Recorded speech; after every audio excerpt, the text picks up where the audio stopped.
What is up, guys? Welcome on back to TK's Garage, and say it ain't so. You know, I'm hoping that Racer X's engine is still good, cause oof. What is up, guys? Welcome on back to TK's Garage, and in today's video, I got to talk about this, man. So, in the last month, actually it's like closer to like 3.5 weeks, Dodge has had to replace 3 Demon 170 engines. Out of those 3 engines, 2 that I know about right now, I don't know about the third yet, 2 have come in and they are also defective. Imagine you go in and they tell you that your engine is effed, right? And that there's metal in the oil and we're gonna have to replace this engine. Okay, cool. Let's get it done, right? Like, let's go ahead and just get the work done, right? And your car's in the shop for a month and you're waiting on the engine to come in. And then the engine finally comes in and you find out that the same issue your original engine had, the new engine has. And here's the thing, every engine that has been defective, that has been shipped out to replace in the Demon 170, all doesn't have the same issue. That just goes to shit, absolute dog shit build quality. Now, why is that happening?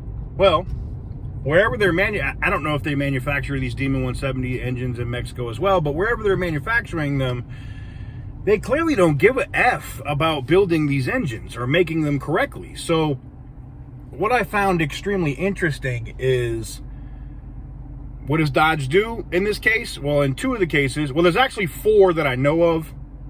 One of them is somebody that buttered the insider knows, and I'm waiting to hear back from him on that, if they replaced his engine or if his engine also had issues. But that I know of, there's 3. 2 that I know for sure have to be replaced again. They didn't even put the engine in the car.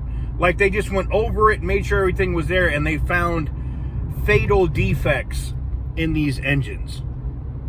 Now, if you own a Demon 170, this should be massively concerning to you. Now, here's the thing. Here's another interesting thing that I found. It seems that the VIN numbers that are lower are okay, like under 1200, like VIN 0 to 1200 hasn't had as many issues as 1200 and up to 3300 or 3000 or whatever it is. So did they just not care after and now the new engines that are being put out? And this also goes to, would I want to buy a Demon 170 crate engine right now? Probably not.